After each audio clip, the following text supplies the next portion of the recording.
Langsung taruh tuh paru terus. Bisa lihat nah. Nah, Iya, nah. kasihan ya bang.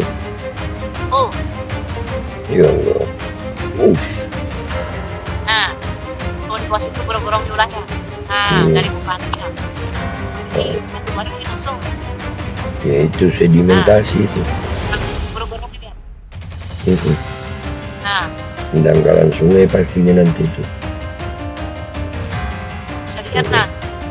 Banyak. Bersih ada. Oh, ada spring pond situ lihat tuh. Fungsi ada spring pond sudah. Nah, Aduh. nah, sini makam. Nah, lihat karungnya tuh. Nah, lihat. Ya Allah. Mau lah pada paruh semua ini. Karu benar. Nah, oh, kita lihat sudah nah. Ini sudah semuanya. Tapi potong. Nah, Lupa terus semuanya nah.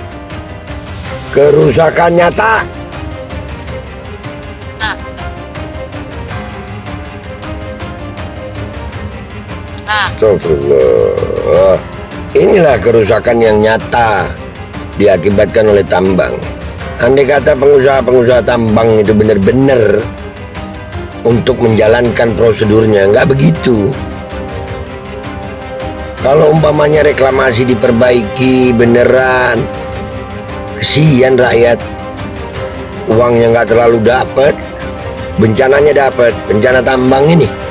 Allah, akibat tambang nih, musim hujan banjir, musim kering kemarau, bahkan bisa beracun tuh air. Banyak merusak ekosistem tuh, banyak ikan mati. Sian, sadar-sadar napa buan tambang ay.